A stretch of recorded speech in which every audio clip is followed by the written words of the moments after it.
Hella red, man. Can't even see it, but that moon is blood red. I mean, I know it's coming up in the horizon, but it's not usually that red. It's usually a little red, but nah, bro, it's different. That's some signs, man. Look at that. You can even see it from here.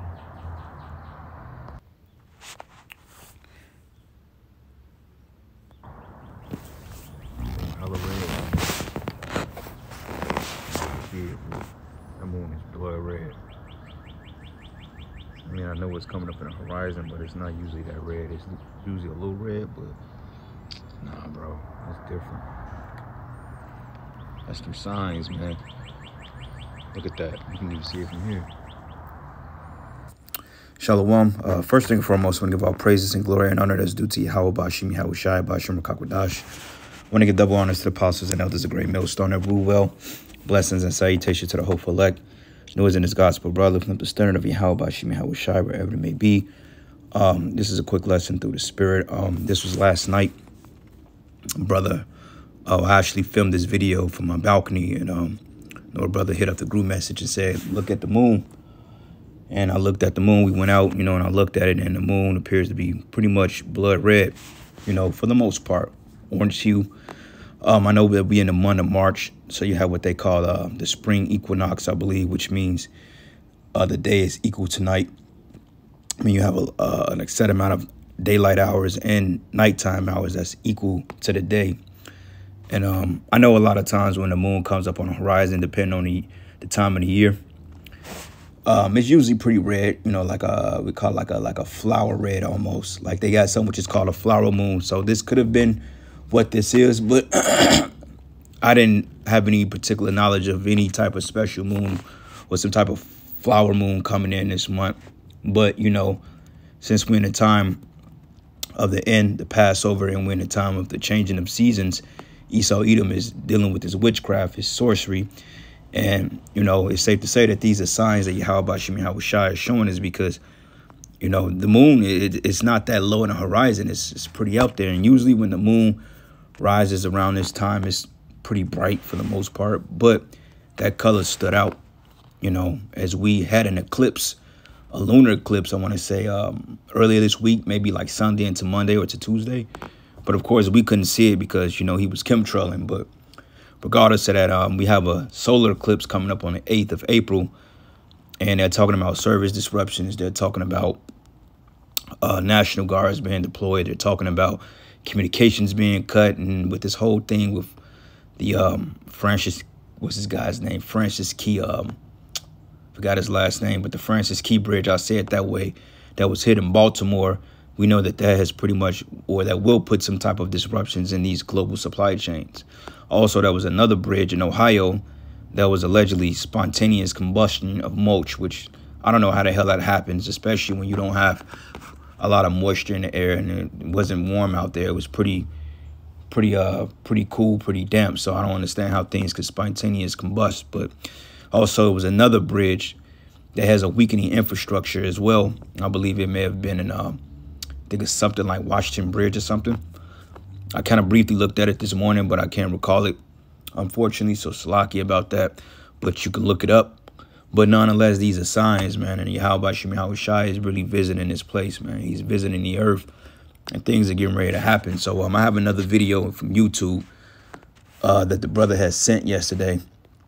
And another brother uploaded his title, "What Would You Be During the Path of the Eclipse?" Because we know that these eclipses represent signs and judgments and wonders that our Lord is getting ready to do on the planet Earth. And we're seeing World War III break out. Okay, we're seeing the pushing of the MOTB systems. We're seeing the global surveillance in New York, meaning that they're setting up automatic gun scanners in these subway stations because they don't have the manpower to physically hand check or bag check every particular person that goes in and out of these subway systems.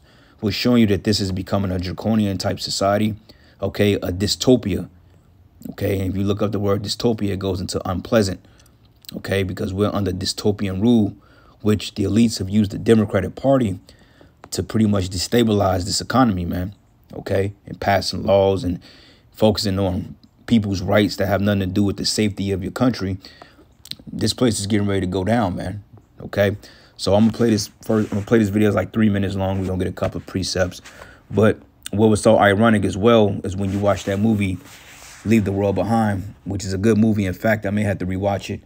But this is, I believe, like in the beginning of the movie, if I'm not mistaken, when they show basically like the eclipse, you know, and the whole concept or consensus of that movie was based on a cyber attack or outages. Okay, things were shut down. The grid was shut down. There was no power in the cities. Communications was disrupted. And this is why that ship, which was called the White Lion, actually washed up on shore. Okay, because they couldn't pilot it no more because the communications were cut. You know, same narrative that they're getting for this what is it called? The name of that ship that hit the Francis Key Bridge. Same concept, but they're saying that was an accident, which that's folly. But anyway, we'll play a couple of, we're going to play the video and I'll get a couple of precepts and that'll be that.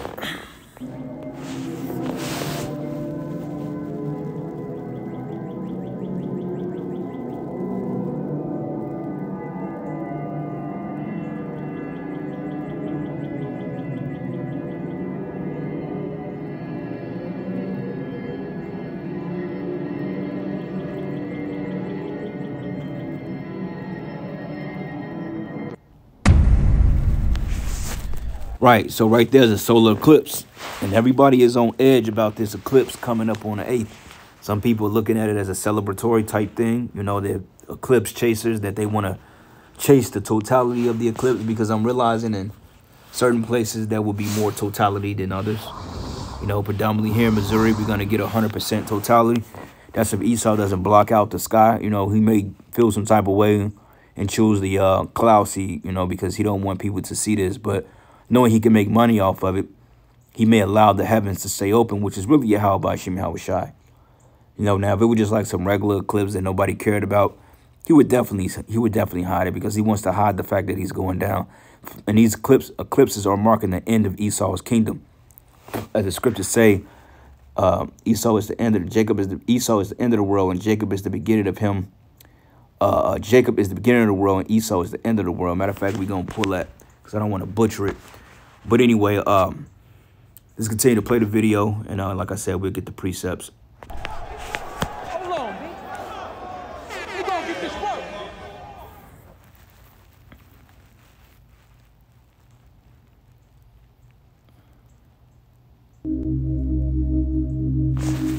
So what you're seeing here is a list of all the states that's going to be in totality of this eclipse, and they did it in order by coverage. So first, Hawaii will only get 22% of this solar eclipse. And then you're going to see as they progress towards the end of the video, there's going to be more of a totality. You know what I'm saying? Like here in Missouri, and then you got Kansas, Illinois, Ohio, these places, New York.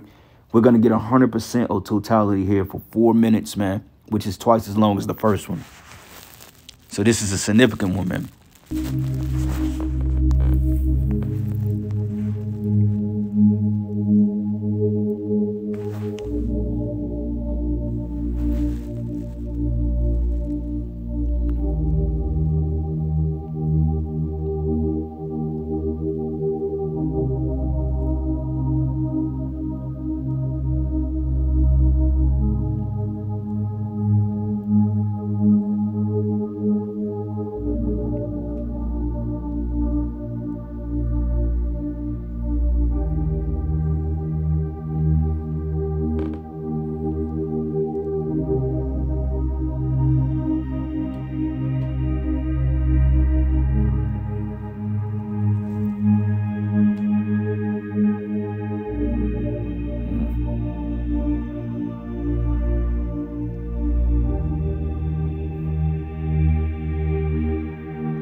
And that's the point I wanted to make. So they showed you pretty much all the states is going to experience this, with some states only experiencing 22% of totality, some 95, some 80, some 100. Us here in Missouri, we're going to get 100% of that. What I don't understand is, well, I understand, I get it, but Kansas, they're only going to see 95% of it. And Kansas is literally like the state over, like literally, you know, depending on where you at in Missouri, you live on a state line, you can walk across the street and be in Kansas. But, hey, how about you, Yahushua is making moves, man, you know? So you people are getting ready to get the shit judged out of you, and I say it that way. So this is the book of Acts 2, and I'm going to start at verses 17. It says, "And it shall come to pass that in the last days, says the Most High, I will pour out my spirit upon all flesh, and your sons and your daughters shall prophesy, and your young men shall see visions, and your old men shall dream dreams." And we're seeing this, okay? Older men are having prophetic revelations. Younger women, younger men, you know, they're having dreams that America is being destroyed by the Russians, the Chinese, the Koreans, the Iranians, nuclear war, troops paragliding from over the horizon. You know, everybody has a dark omen about this place.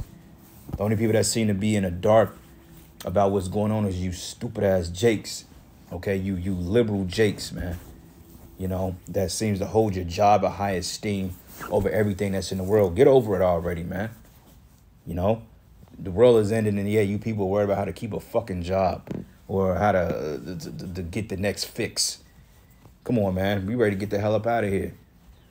And it reads, and they don't understand why we're so detached from this place.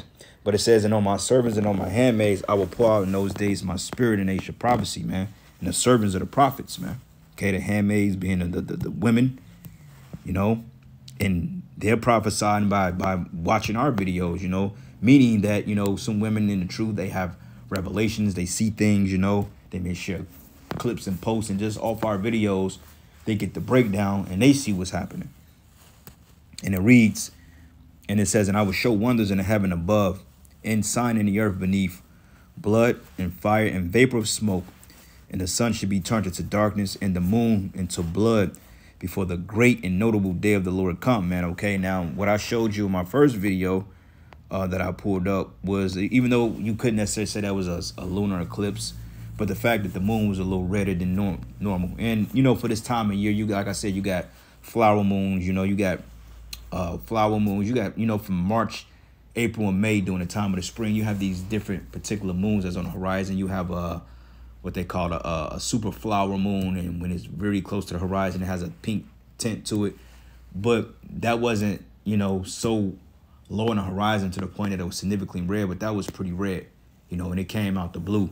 And hey, we're gonna have eclipses that's it may just pop up out the blue, you know, with no detection, non-detection, you know, because Esau, he seems to get a whiff of these things, whether early or late, and then he puts it out there. Oh, that's gonna be an eclipse. Like everybody and their mother was looking forward to this 2024 eclipse, not knowing that, hey, majority of these people is getting ready to be straight up destroyed. Okay, if you ain't a man of the Lord or the elect of the hopeful elect, then you out of here. Okay, you can chase an eclipse from here to goddamn New Mexico or to Timbuktu. At the end of the day, you ain't an Israelite and you ain't of the Lord's elect, and you ain't got nothing to be celebrating, man. You know, these stupid Edomites out here celebrating shit. Like, do you know that the Most High has a vendetta against you so-called white people? You know, but you the main one that want to talk about, oh, God and blessed, we got to save America. Lord, motherfuck some goddamn America and Babylon, man. Give a damn about this place and you people. And we only care about the elect and the purpose that the Lord has. We don't give a fuck about this shit. You know, me personally, I don't like being around you people. But, you know, we got to deal with life, so we got to suffer you. But anyway, it says, "And I will show wonders in heaven above and signs beneath, blood, fire, and vapor of smoke, and the sun should be turned into darkness, and the moon into blood, before that great and notable day of the Lord come." Meaning that day of the Lord is talking about when all hell break loose and the destruction comes. Okay, World War III, aka the War of Armageddon, aka the war to end all wars. That's the day of the Lord, man. Okay, that's the final cataclysmic day of Yahweh Bashim Yahushua, with much destruction is going to take place within 1 hour. Okay, it's going to take the Lord 1 hour to lay this land flat, man. Okay, it's 500 plus years of building up The Lord going to destroy this wicked shit at 1 hour. So all it's going to take is 1 hour to wipe this place out.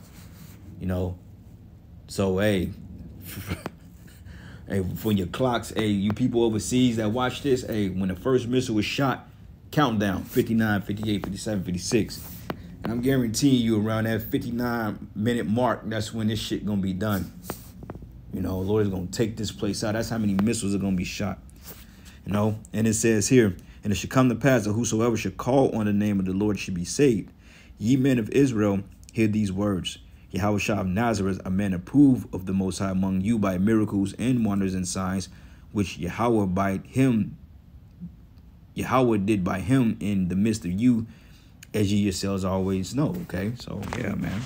Judgment, destruction. Revelation 6. And I'm going to start at verses 12. It says, and I beheld when he had opened the sixth seal, and we're here.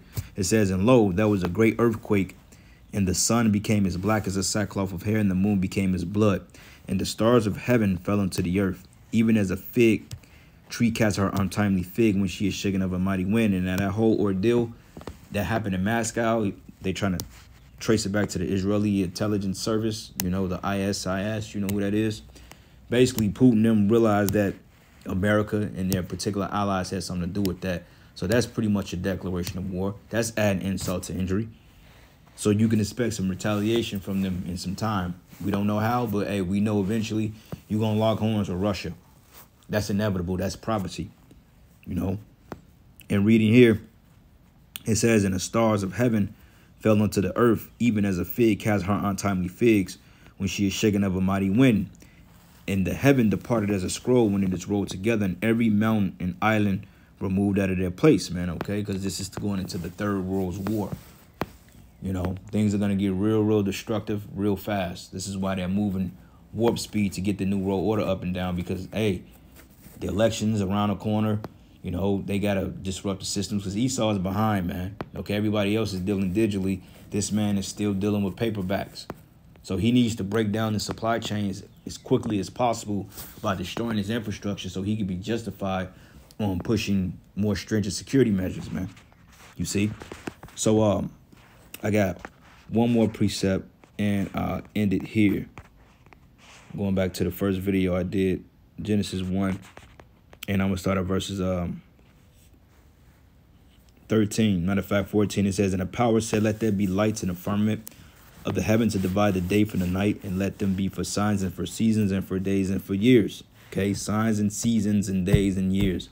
These are the signs that Yahweh Shem Yahushai told us about. And you could read about that in 2nd Esdras, the 9th chapter, man.